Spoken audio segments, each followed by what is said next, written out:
गोरखपुर में गोरखनाथ मंदिर के जिस प्रांगण में आज हम हैं, यहां 28 साल पहले 21 साल के एक युवा ने योग दीक्षा ली और योगी बन गया। वही युवा पिछले 5 साल से भारत के सबसे बड़े प्रदेश उत्तर प्रदेश का मुख्यमंत्री है और आज चुनावी मैदान में अपने विरोधियों को ललकार रहा है। राज्य में विधानसभा के चुनावों की गर्मी बढ़ रही है और आज हमारे साथ हैं उत्तर प्रदेश के मुख्यमंत्री श्री योगी आदित्यनाथ। योगी जी, हमसे जुड़ने के लिए आज आपका बहुत बहुत धन्यवाद। गोरखपुरी आप वापस आए, विधानसभा का चुनाव भी आप यहीं से लड़ रहे हैं। गोरखपुर आपकी कर्मभूमि भी रही है, यहाँ से आपका आध्यात्मिक जुड़ाव भी रहा है। आप गोरखपुरी वापस क्यों आए? बात चल रही थी मथुरा जाएंगे, अयोध्या से चुनाव लड़ेंगे, गोरखपुर में ये क्या खास बात? देखिए, गोरखपुर या प्रदेश अब मेरे लिए कोई अपरिचित नहीं है। हाँ, पार्टी ने मुझसे भी पूछा था और मैंने पार्टी के ऊपर भी छोड़ा था। भारतीय जनता पार्टी एक लोकतांत्रिक पार्टी है और भारतीय जनता पार्टी हर उस पर विचार करते हुए तय करती है और मैं आभारी हूं आदरणीय प्रधानमंत्री जी का, राष्ट्रीय अध्यक्ष जी का, पूरे संसदीय बोर्ड का कि उन्होंने मुझे गोरखपुर से पार्टी का प्रत्याशी बना करके पहली बार विधानसभा चुनाव लड़ने के लिए नामांकन भरने की अनुमति दी। मैंने भारतीय जनता पार्टी के एक अधिकृत प्रत्याशी के रूप में गोरखपुर विधानसभा सीट से अपना नामांकन फाइल किया है। 2017 में आप लोगों ने यहाँ पे इतिहास रचा। आप लोगों को 312 सीट मिली, आपके गठबंधन को 323 सीटें मिली। एक क्लीन स्वीप था। इससे ज़्यादा अच्छा 403 सीट में इतनी सीट आ जाना एक अपने आप में उस वक्त बहुत बड़ा अचीवमेंट माना गया। इस वक्त इस चुनाव में आप लोग फिर से 300 का नारा दे रहे हैं, इस बार 300 पार दोबारा। क्या आपको लगता है कि ये इस बार हो पाएगा? देखिए, लोकतंत्र में जन विश्वास किसी भी राजनेता के प्रति एक बहुत बड़ी उपलब्धि के रूप में सो देखा जाना चाहिए और इसमें कोई संदेह नहीं है कि प्रधानमंत्री मोदी जी के प्रति उत्तर प्रदेश और देश ने जो विश्वास व्यक्त किया है 2014 में, 2017 में उत्तर प्रदेश के अंदर, 2019 में फिर देश ने, वह अन्य राजनेता देश की आज़ादी के बाद हासिल कर पाए हो दिखाई नहीं देता है। इतना प्रचंड जन समर्थन, और वह केवल मुद्दों के आधार पर नहीं बल्कि उन कार्य पद्धतियों के आधार पर जिन्होंने वैश्विक मंच पर भारत की प्रतिष्ठा का प्रश्न रहा हो, भारत के समग्र विकास का रहा हो, गरीब कल्याणकारी योजनाओं का रहा हो, आंतरिक और बाह्य दोनों सुरक्षा के मोर्चे का मुद्दा रहा हो या आस्था का सम्मान का रहा हो, जो कभी नहीं हुआ। मोदी जी ने देश के अंदर उस प्रकार के कार्य करके आम जनमानस के विश्वास को जीता है। यही कारण है कि जो एक आम नागरिक का विश्वास प्रधानमंत्री जी के प्रति है, वह विश्वास आज बीजेपी को इस भारी समर्थन के रूप में देखने को मिल रहा है। मेरा ये मानना है कि बीजेपी की उत्तर प्रदेश की डबल इंजन की सरकार जन विश्वास पर खरा उतरेगी। 2017 की तर्ज पर 2022 में भी प्रचंड बहुमत की सरकार फिर से बीजेपी नेतृत्व की बनेगी और भारतीय जनता पार्टी 300 पार के अपने लक्ष्य को प्राप्त करेगी। योगी जी, अगर जितने भी अभी तक सर्वे आए हैं, अगर आप सर्वे देखें तो भारतीय जनता पार्टी को 230 से 260 तक सीट बताई है। अलग अलग सर्वे ने अलग अलग वो दिया है। समाजवादी पार्टी की काफ़ी बढ़ोतरी हुई है। पहले उनकी 40 प्लस कुछ सीटें थी, 43 सीटें थी, अब करीब 100 से ऊपर 150 की तरफ भी जाता हुआ दिखाई दे रहा है। क्या आप इस बात को मानते हैं कि ऐसा हो सकता है? आपको लगता है कि 2014 में भाई बहन की पार्टी को भी लोगों ने बहुत हाईलाइट किया था? क्या हुआ था? 2 सीट पाए ना यूपी में। उस समय की प्रदेश की सत्ताधारी दल के बड़े बड़े दावे थे। क्या हुआ था? 5 सीटों पर सिकुड़ गए थे ना। 5 भी एक ही परिवार के थे। 2017 में 2 लड़कों की जोड़ी आई थी ना, जनता ने खारिज किया। उस समय बड़े बड़े दावे किए जा रहे थे। ओपिनियन पोल हो या एग्जिट पोल हो, उन सब के इतर उत्तर प्रदेश की जनता ने मोदी जी के नेतृत्व पर विश्वास किया था, भारतीय जनता पार्टी को अपना समर्थन दिया था। 2019 में महागठबंधन बन गया था।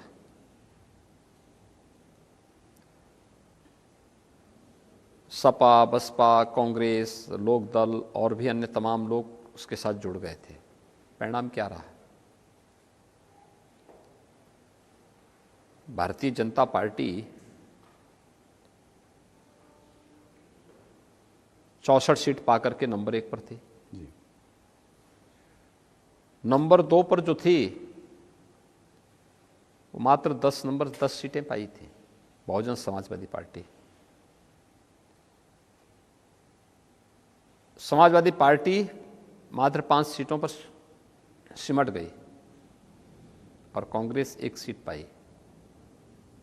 इस चुनाव में भी आप यही देखेंगे जी, उस वक्त भी सर्वे आपको कम सीटें मैं क्या कह रहा हूं ना, देखिए सर्वे, ओपिनियन पोल और एग्जिट पोल दोनों, आप तीनों चुनावों का देख लें जी।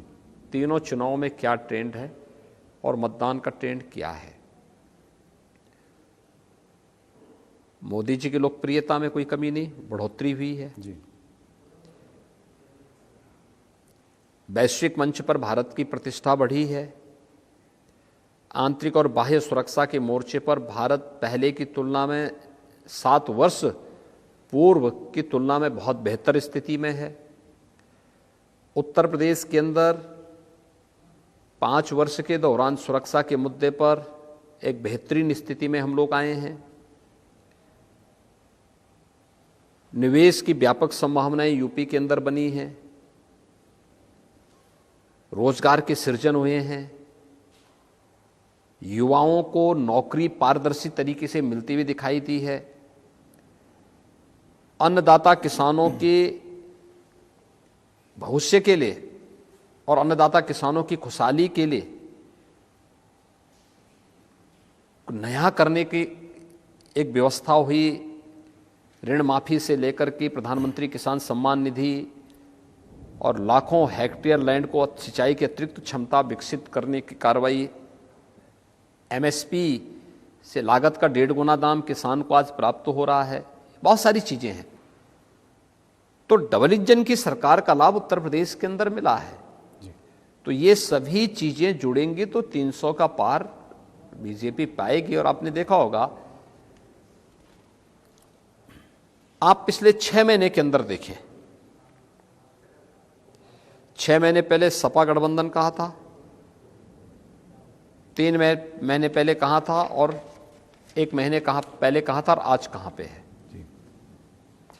ये 4 अलग अलग सर्वे भी आप देखेंगे तो वो लगातार उनको डिक्लाइन की तरफ है। जी। बीजेपी अप कर रही है, ये हर व्यक्ति जान रहा है। और प्रथम और द्वितीय चरण के टिकट वितरण के बाद जब प्रचार की कार्रवाई शुरू हुई, आज बहुत स्पष्ट स्थिति है कि बीजेपी 300 पार सीट पाएगी। इसमें कोई संदेह किसी को नहीं होना चाहिए। और मैं तो पहले इस चीज को बोल चुका हूं। जी। देखिए, ये चुनाव अंततः 80-20 का होना है। 80 में बीजेपी को रहना है, 20 में बाकी शेष दलों को रहना है। ये 80-20 की जब आपने बात की, हमारे मंच पे भी की, पहले भी की, तो लोगों ने इसको ऐसे इंटरप्रेट किया कि 80% हिंदू और 20% मुसलमान। क्या इसको इस तरीके से देखा? देखिए, कोई सोच किस रूप में रहा है, लेकिन मेरा ये मानना है कि 80% वे सकारात्मक भाव के साथ कार्य करने वाले लोग हैं, जिन्होंने उत्तर प्रदेश के अंदर सुरक्षा के बेहतर वातावरण को स्वीकारा भी है और उसको अनवरत वे बनाए रखना चाहते हैं, जिन्होंने प्रदेश के 5 वर्ष के अंदर डबल इंजन की सरकार के विकास के इंफ्रास्ट्रक्चर डेवलपमेंट से जुड़े हुए कार्यों को नजदीक से महसूस किया और उसका लाभ भी लिया है, देखा है, नजदीक से देखा कि ये उत्तर प्रदेश के लिए, वर्तमान और भावी पीढ़ी के लिए आवश्यक है। एप्रिशिएट किया उन्होंने। वे लोग हैं जिन्होंने गरीब कल्याणकारी योजनाओं को हाथों हाथ लेकर के उसकी सराहना की है और उसको आगे भी अनवरत जारी रखना चाहते हैं। गरीब को अन्न योजना का लाभ मिले, गरीब को आवास की सुविधा का लाभ मिले, हर एक व्यक्ति को बिना भेदभाव की सुरक्षा और बिना भेदभाव की बिजली मिले, आवागमन आसान हो, हाईवे, रेलवे, एयरपोर्ट, ग्रामीण सड़कें, ये सभी बेहतर हो। गाँव में ऑप्टिकल फाइबर के माध्यम से हम तकनीक के माध्यम से लोगों के जीवन को और सरल करें, आसान बनाएं। इसके लिए जो प्रयास, जो लोग सोचते हैं, वह एक सकारात्मक ऊर्जा से भरपूर वह संख्या है जो 80% से ऊपर है, जो बीजेपी का साथ देगी। हाँ, जिनको लगता है कि सुरक्षा उनके अनैतिक और अवैध गतिविधियों पर लगाम है और ये हर हाल में ये बैरियर हटना चाहिए, तो वह कभी भी बीजेपी को स्वीकार नहीं कर सकती है। जिन्हें लगता है कि गरीब का कल्याण नहीं होना चाहिए, ये अन्न योजना क्यों मिल रही है, क्योंकि अब तो पहले इत्र वाले मित्र के घर में सारा पैसा चला जाता था, जो विकास का पैसा सब इत्र वाले मित्र के यहाँ चला जाता था, तो उनको तो परेशानी होगी स्वाभाविक रूप से। वो कब प्रदेश के हितैषी रहे हैं, कब गरीब का हितैषी रहे हैं, कब महिलाओं की सुरक्षा के प्रति संवेदनशील रहे हैं, कब अन्नदाता किसानों के हितैषी रहे हैं। तो ये नकारात्मक जो आप 20% लोग बता रहे हैं, ये कौन है? क्या ये कोई मजहब विशेष है? मैंने कहा ना, ये वही लोग हैं जो सुरक्षा के लिए खतरा थे जी, जिनको विकास अच्छा नहीं लगता था, जिनको प्रदेश की बेटियों की सुरक्षा अच्छी नहीं लगती थी, जिनको दंगा पसंद था, अराजकता पसंद थी, गुंडा टैक्स पसंद था, गरीब कल्याणकारी योजनाएं पसंद नहीं थी, चेहरा देखकर के योजनाओं को बांटना और बंदर बांट करना, जिन्होंने ऐसा काम किया, ये 20% ये वही लोग हैं और इसलिए ये लोग हमेशा विरोध किए हैं, विरोध करेंगे। तो पश्चिमी उत्तर प्रदेश में इस 80% और 20% को आप कैसे देखते हैं? मैंने कहा ना, हर वह व्यक्ति जो सुरक्षा पसंद कर रहा है, किसान कल्याण की योजनाओं को, गरीब कल्याण की योजनाओं को, रोजगार की योजनाओं को पसंद कर रहा है, विकास को पसंद कर रहा है, वह बीजेपी के साथ आएगा और 80% बीजेपी के साथ आएगा। कैराना और मुजफ्फरनगर में आपने कहा है कि जिन लोगों को बहुत गर्मी चढ़ी है उनकी आप गर्मी उतार देंगे, यहाँ तक कि मई जून में आप वहाँ शिमला बना देंगे। ये आपने एक बार नहीं कई बार कहा है। क्या किराना के व्यापारियों को सुरक्षा पाने का अधिकार नहीं है? क्या पश्चिमी उत्तर प्रदेश की बेटियों को और वहां की बहनों को सुरक्षा पाने का अधिकार नहीं है? पूरा अधिकार है और किसी भी चुनी गई सरकार का यह नैतिक दायित्व तो बनता है कि बिना भेदभाव की सुरक्षा दें। और मैं इसको बीजेपी सरकार की उपलब्धि मानता हूं कि सुरक्षा का जो वातावरण भारतीय जनता पार्टी की डबल इंजन की सरकार ने दिया है, इस सरकार के इस कार्य को माताओं ने, बहनों ने, बेटियों ने हाथों हाथ लिया है, इसको स्वीकार किया है, हाथों हाथ लिया है। लेकिन जो लोग पहले पलायन के लिए जिम्मेदार थे, दंगों के लिए जिम्मेदार थे, उपद्रव के लिए जिम्मेदार थे, आपराधिक दुनिया के शहंशाह अपने को मानते थे, वे पेशेवर हिस्ट्री सीटर 4.5 साल दुबके हुए थे अपने बिलों में। जैसे ही भारत निर्वाचन आयोग ने इलेक्शन की नोटिफिकेशन जारी की और एक पार्टी विशेष ने उनको जब अपना प्रत्याशी बनाया, तो उसके बाद से फिर वे धमकाने लग गए वहाँ मतदाताओं को, व्यापारियों को, गरीबों को, किसानों को। बेटियों की सुरक्षा के लिए फिर थ्रेट आने लग गए। तो प्रदेश के एक जिम्मेदार व्यक्ति के नाते मेरा दायित्व तो बनता था कि मैं उनके थ्रेट का जवाब कायदे से दे दूं कि जो गर्मी है ना, ये 10 मार्च के बाद फिर शांत हो जाएगी और हम भी देखेंगे 10 मार्च के बाद क्या होगा। तो आप कह रहे हैं अभी भी परिस्थितियां बदली नहीं हैं, अभी भी इस तरह की प्रॉब्लम कुछ कुछ पॉकेट्स में है? बदली है, लेकिन उसको फिर पूर्व स्थिति में लाने की साजिश समाजवादी पार्टी और बहुजन समाजवादी पार्टी करना चाहती है। समाजवादी पार्टी का गठबंधन और बहुजन समाजवादी पार्टी या कांग्रेस आज भी इसी फिराक में है कि पूर्व की स्थिति, दंगों की स्थिति लाई जाए, पलायन की स्थिति लाई जाए। वे प्रगति से संतुष्ट नहीं है, प्रगति उनको भाती भी नहीं, वे पलायन उनको पसंद है। व्यापारी पलायन कर जाए, अराजकता फैल जाए, दंगा होता रहे, निर्दोष लोग मरता रहे, वे इसको पसंद करते हैं। क्यों? क्योंकि इससे वोट का पोलराइजेशन, क्योंकि उनको वोट बैंक पसंद है जी। उनको सुरक्षा पसंद नहीं। वोट बैंक के लिए वो राष्ट्रीय सुरक्षा के साथ खिलवाड़ करते हैं। आपने देखा नहीं, अभी संसद में कांग्रेस के पूर्व अध्यक्ष ने कश्मीर के मुद्दे पर किस प्रकार का गैर जिम्मेदाराना बयान दिया। कश्मीर के मुद्दे पर भारत सरकार की नीति का दुनिया के किसी देश ने विरोध नहीं किया, सबने उसको समर्थन किया सिवाय पाकिस्तान के। श्री राहुल गांधी क्या कांग्रेस के जिम्मेदार नेता अपने को मानते हैं और वह कश्मीर के मुद्दे पर पाकिस्तान की भाषा बोलते हैं? ये सब क्या है? इनके लिए अपना वोट बैंक महत्वपूर्ण है, राष्ट्रीय सुरक्षा महत्वपूर्ण नहीं है, अपने नागरिकों की सुरक्षा महत्वपूर्ण नहीं है। और इस प्रकार की गैर जिम्मेदार हरकतें मुझे लगता है कोई सभ्य समाज भी स्वीकार नहीं करेगा और कोई भी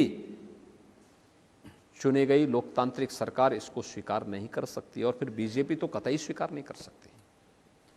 निशाना इस वक्त आपका राहुल गांधी जी पर है, पर मुझे लगता है लड़ाई यहाँ पे दो तरफा होती जा रही है। लड़ाई आपकी समाजवादी पार्टी से। नहीं, मैंने क्या कहा, राहुल गांधी जी के बयान को भी यहाँ पे उद्धृत करना आवश्यक है, क्योंकि मैंने केवल राहुल जी का ही नाम नहीं लिया। मैंने तो इससे पहले कहा ना कि सपा, बसपा, कांग्रेस के प्रत्याशियों की सूची, जिस प्रकार के चेहरों को उसमें महत्व दिया गया और उन चेहरों के द्वारा अलग अलग क्षेत्र में जिस प्रकार की थ्रेड दी गई, 4.5 वर्ष तक शांत थे जी।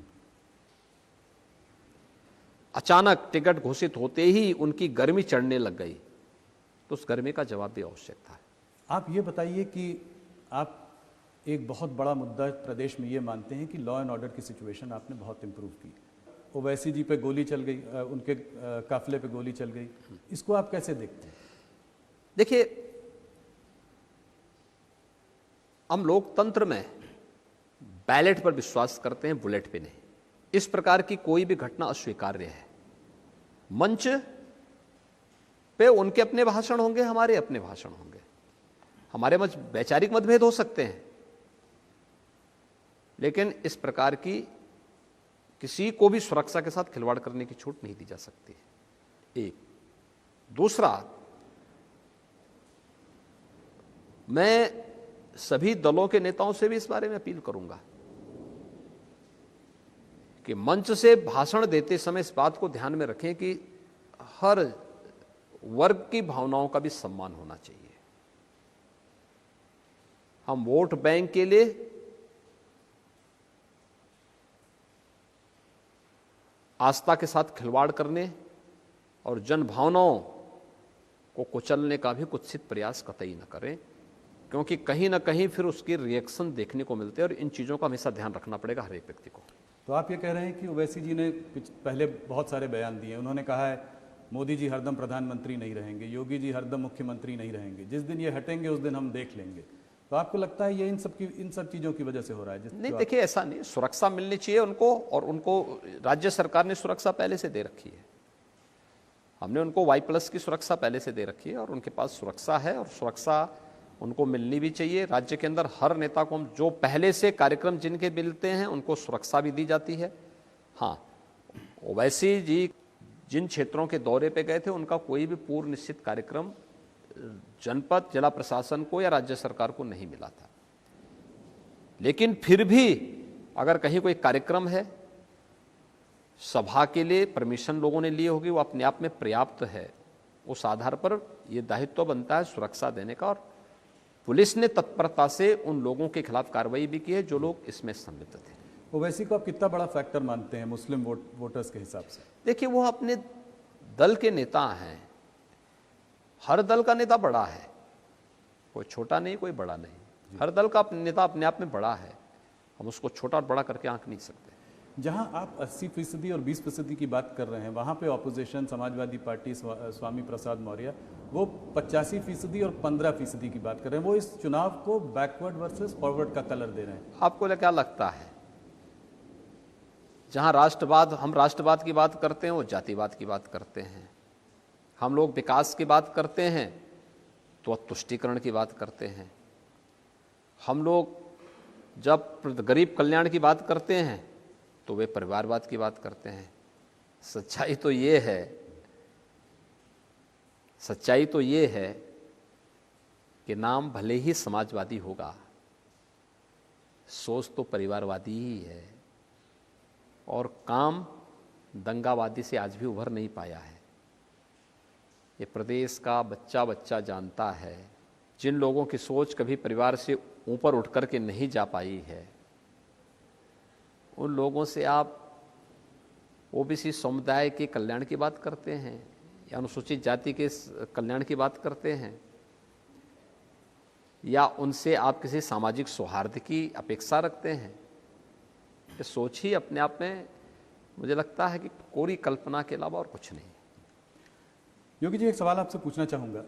आप मोदी जी का स्लोगन रहा है सबका साथ, सबका विकास, सबका विश्वास, सबका प्रयास, आप इसको दोहराते हैं, आप हर मंच से इस बात को कहते भी हैं। अगर आपने इतने कैंडिडेट्स अभी तक घोषित किए हैं, मगर मुसलमान कोई भी कैंडिडेट आपने घोषित अभी तक नहीं किया है। देखिए, तो आपसे मैं ये जानना चाहता हूँ कि योगी आदित्यनाथ का मुसलमानों से क्या रिश्ता है? मेरा वही रिश्ता उनके साथ में है जो उनका रिश्ता मुझसे है। उत्तर प्रदेश सरकार में मेरे मंत्रिमंडल में एक मुस्लिम मंत्री हैं जी, श्री मोहसिन रजा जी। केंद्र सरकार में मंत्री हैं नकवी जी, और भी इस प्रकार के चेहरे हैं। आरिफ मोहम्मद खान जी आपके जो हैं केरल के गवर्नर के रूप में अपनी सेवाएं दे रहे हैं। हमारा किसी चेहरे से, किसी व्यक्ति से या किसी जाति या मजहब से कोई विरोध नहीं है, लेकिन हां, जिसका विरोध भारत से है, भारतीयता से है, स्वाभाविक रूप से हमारा उससे विरोध होगा। जो भारत को प्यार करता है हम उससे प्यार करते हैं। भारतीय जनता पार्टी की डबल इंजन की सरकार के समय 43.5 लाख यानी 43,50,000 से अधिक आवास उत्तर प्रदेश के गरीबों के बने हैं। इसमें अनुसूचित जाति, अनुसूचित जनजाति, अति पिछड़ी जाति और अन्य गरीबों की आवास, अल्पसंख्यक समाज से जुड़े हुए लोग भी हैं।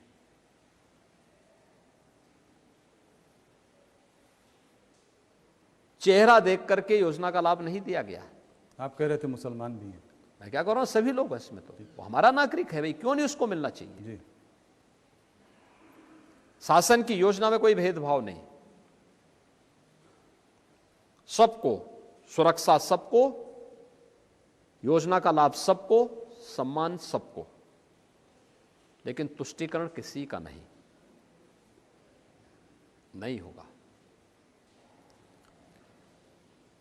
हम व्यवस्था को भारत के संविधान के अनुरूप चलाएंगे।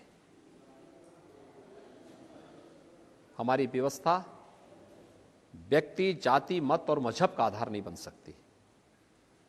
यही भारत का सेकुलर स्टेटस है।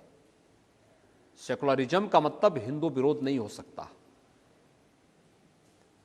और सेकुलरिज्म का मतलब तुष्टीकरण भी नहीं हो सकता। बिल्कुल। और सरकार उसी दिशा में कार्य कर रही है। हम जहाँ बैठे हैं गोरखनाथ मंदिर में, नाथ संप्रदाय में तो मुसलमानों से आप, बहुत मुसलमान आपसे जुड़े हुए हैं नाथ संप्रदाय से, और योगी और फकीर लोग तो साथ में बहुत, मैं इस परिसर में भी देखता हूँ इतनी दुकानें हैं मुसलमानों की हैं। तो आपको जब लोग मुसलमान विरोधी बताते हैं तो आपको कैसा लगता है? मुझे तो लोग बहुत कुछ विरोधी बोलते हैं,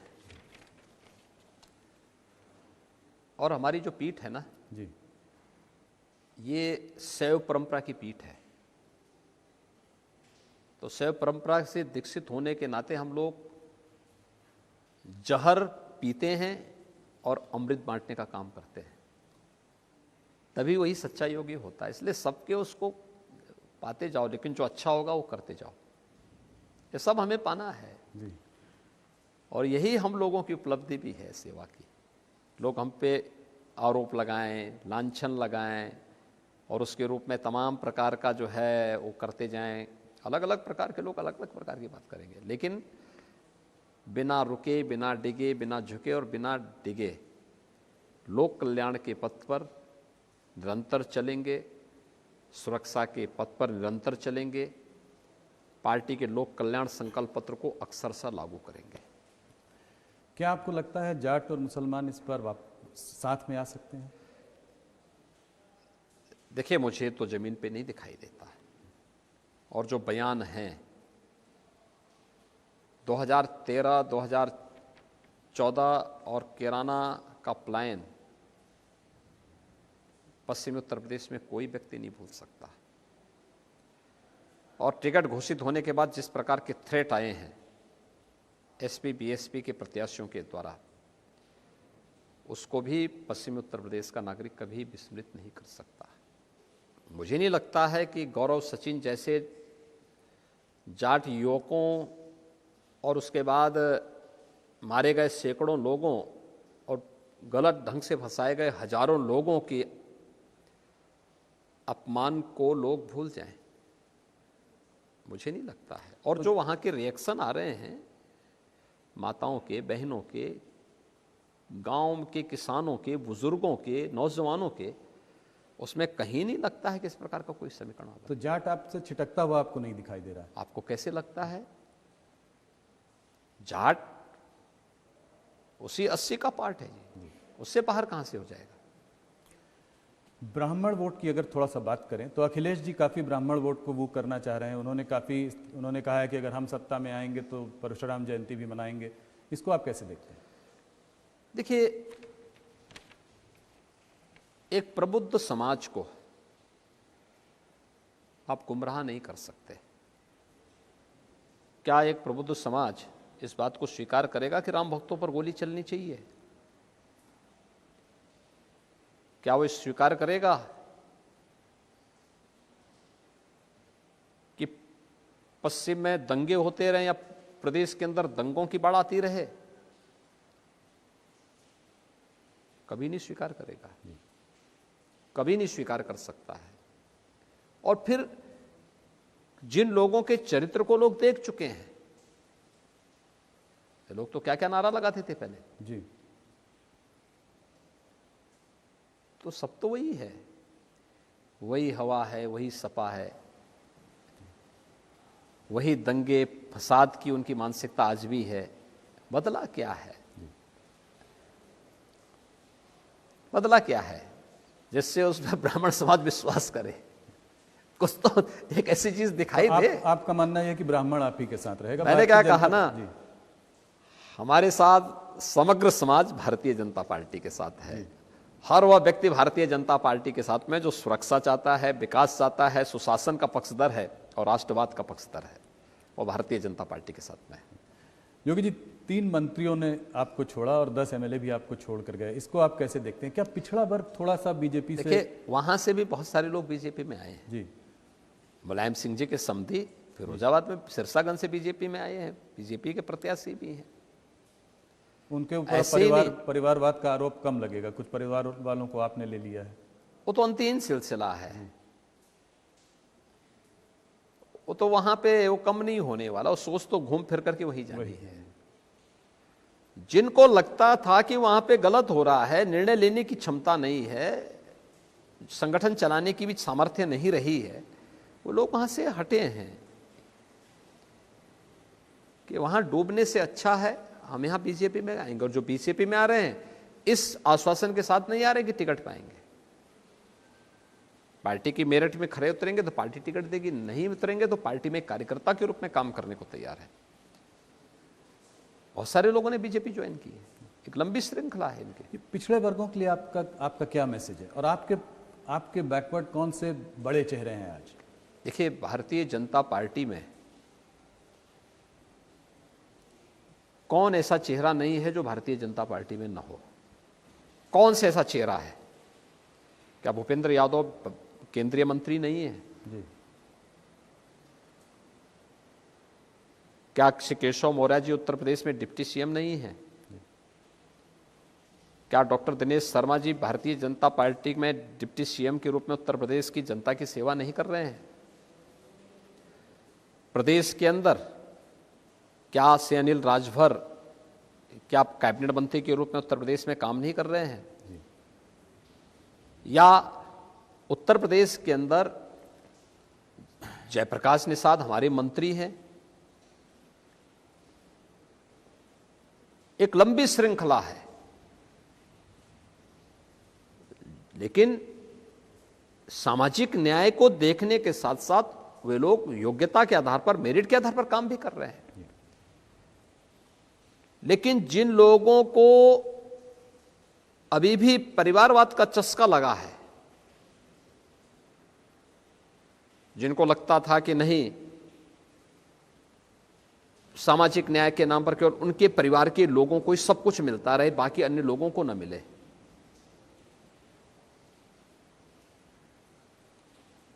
तो उन लोगों को तो बुरा लगेगा ही। जी। हमारे यहाँ कौन नहीं है हमारे पास? हमारा प्रदेश अध्यक्ष पिछड़ी जाति के हैं, रमाशंकर पटेल हमारी सरकार में मंत्री हैं, क्या पिछड़ी जाति के नहीं है क्या? एक लंबी श्रृंखला है। जी, जी, जी। आपको लगता है किसान बिल की वजह से आपको पश्चिमी उत्तर प्रदेश में कोई कठिनाई है? इसके वजह से कुछ माहौल ऐसा बन गया है? यूपी में किसान आंदोलन का कोई भी मतलब नहीं था, और उत्तर प्रदेश के किसानों ने जब किसान बिल पास हुए थे इसका समर्थन उस समय किया था, स्वयं मुख्यमंत्री आवास पे आकर के किए थे। बाद में किन कारणों से धरने पर बैठे वो अलग विषय हो सकता है, लेकिन आप किसी भी उत्तर प्रदेश के किसान से पूछेंगे, वह उत्तर प्रदेश सरकार और भारत सरकार के द्वारा जो भी सहायता दी गई, कृषि ऋण से लेकर के प्रधानमंत्री किसान सम्मान निधि तक, उन सभी योजनाओं के साथ जुड़े हुए हैं, और हर एक योजना का कई गुना लाभ पिछली सरकारों की तुलना में उनको प्राप्त हुआ। प्रियंका गांधी फैक्टर इस चुनाव में दिखाई पड़ रहा है आपको कहीं भी? लड़की हूँ, लड़ सकती हूँ, 40% जो है लड़कियों को, महिलाओं को टिकट दिया जाएगा, इसका कोई असर होगा? 6% वोट शेयर था पिछली बार। आपको लगता है कि कुछ कांग्रेस? अब देखिए, कांग्रेस पार्टी एक राजनीतिक दल तो है ही जी।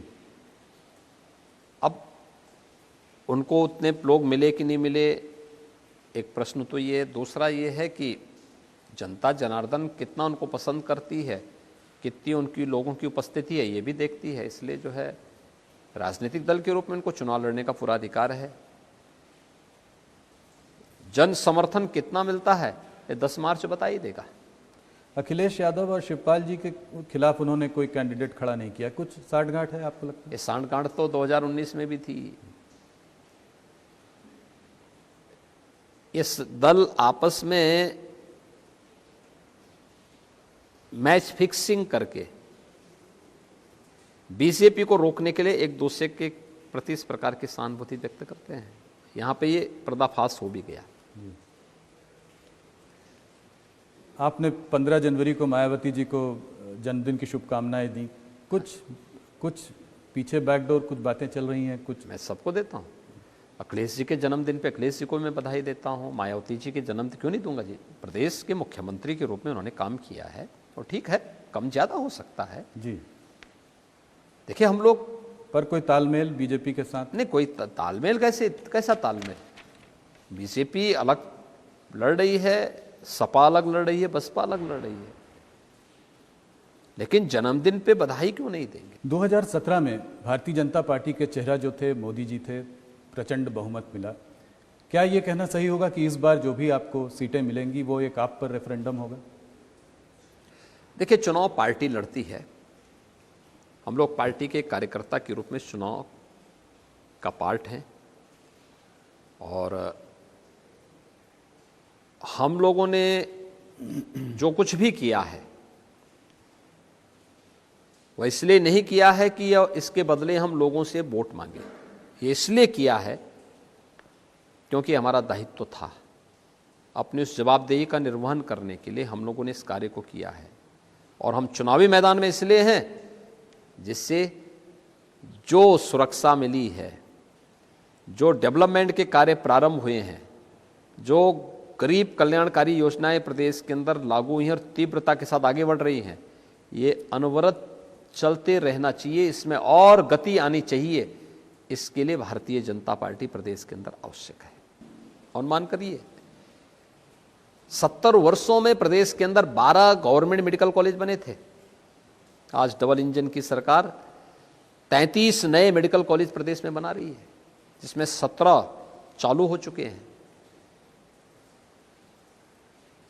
बाकी 16 पर कार्य चल रहा है वर्तमान में। इसी प्रकार से प्रदेश के अंदर एक्सप्रेसवे का देखेंगे, 70 वर्षों में 1.5 एक्सप्रेसवे बन पाया था। आज प्रदेश में 9 एक्सप्रेसवे का कार्य चल रहा है। पूर्वांचल एक्सप्रेसवे राष्ट्र को समर्पित हो गया है। बुंदेलखंड एक्सप्रेसवे युद्ध स्तर पर कार्य चल रहा है, अपने अंतिम चरणों में चल रहा है। गोरखपुर लिंक एक्सप्रेसवे प्रगति पर है। गंगा एक्सप्रेसवे पर काम प्रारंभ हुआ है। दिल्ली मेरठ 12 लेन का एक्सप्रेसवे चालू हो चुका है। गोरखपुर से सिलीगुड़ी, काशी से कोलकाता, लखनऊ से कानपुर, ये सभी एक्सप्रेसवे बनने की प्रक्रिया के साथ आगे बढ़ चुके हैं। ये फर्क बहुत स्पष्ट है और ये हर एक क्षेत्र में, एयर कनेक्टिविटी में 2070 वर्षों में उत्तर प्रदेश के अंदर 2 सिटी वायु सेवा से जुड़े थे, लखनऊ और वाराणसी। इस समय 9 सिटी 75 स्थानों पर देश और दुनिया के अंदर वायु सेवा की सुविधा दे रही है और हम लोग 11 नए एयरपोर्ट बना रहे हैं जी। 5 आने वाले समय 5 इंटरनेशनल एयरपोर्ट वाला यूपी पहला राज्य होगा। जेवर का हमारा एयरपोर्ट एशिया का सबसे बड़ा एयरपोर्ट बनने जा रहा है। ये चीजें अगर आप देखेंगे तो ये जो परिवर्तन हुआ है, ये परिवर्तन पिछली सरकारों का इस सरकार के उस फर्क को बहुत साफ कर देता है। योगी जी, भारतीय जनता पार्टी एक बहुत बड़ी पार्टी है, स्वाभाविक है थोड़ी बहुत खेमेबाजी यहाँ पर भी है। मोदी जी ने कुछ महीनों पहले आपके ऊपर हाथ रखा और एक बहुत बड़ा स्ट्रांग मैसेज पार्टी को दिया कि सब एक साथ हैं, सब एक साथ लड़ रहे हैं। आप अपनी केमिस्ट्री मोदी जी के संग कैसे देखते हैं? कब मिले थे आप उनसे पहली बार? देखिए, मोदी जी देश के नेता हैं, पार्टी के सर्वोच्च नेता भी हैं और एक अभिभावक के रूप में उनका सानिध्य और मार्गदर्शन प्रधानमंत्री के रूप में भी, नेता के रूप में भी सदैव मिलता है। वे अभिभावक हैं, अभिभावक से मतभेद होने का तो प्रश्न ही नहीं होता जी। जी जी, नहीं, बहुत सपोर्ट किया, हर मन से आपके बारे में बहुत हम लोग जो भी कर रहे हैं जी और जो कुछ भी कर पाए हैं वह प्रधानमंत्री मोदी जी के ही मार्गदर्शन में हमें सफलता प्राप्त हो पाई। भव्य कुंभ और दिव्य कुंभ हो, इंफ्रास्ट्रक्चर डेवलपमेंट का हो, इंसेफ्लाइटिस के उन्मूलन का हो, या फिर प्रदेश के अंदर जो कुछ भी अच्छा दिखता है उसके पीछे प्रेरणा और मार्गदर्शन मोदी जी का है। मेरा आखिरी सवाल, आज हम लोग गोरखनाथ मंदिर में ये इंटरव्यू कर रहे हैं, यहाँ पे बैठे हैं। अगर मैं सही हूँ तो आप 1994 में बसंत पंचमी के दिन 21 साल के थे और आपने दीक्षा ली थी। मैंने कहा ऐसे माहौल में थोड़ा सा इस बारे में बताएं, वहाँ से यहाँ तक का सफ़र कभी आपने सोचा था कि... मेरी दीक्षा बसंत पंचमी के दिन 1994 में हुई थी जी। लेकिन मैं उससे 1 साल पहले ही यहाँ आ चुका था और मैं अपने यानी इस गोरक्ष पीठ के तत्कालीन पीठाधीश्वर पूज्य महंत अवैधनाथ जी महाराज के संपर्क में 1989 में आ गया था। तो 1989 से लेके 92 तक मेरा उनके पास आना जाना था। उसके बाद फिर 93 में मैं यहाँ आ गया था, तो 1 साल उनके सानिध्य में मैं यहाँ पे था और फिर 94 में बसंत पंचमी के दिन उन्होंने मुझे यहाँ पे योग की दीक्षा दी और इस संप्रदाय में दीक्षित किया।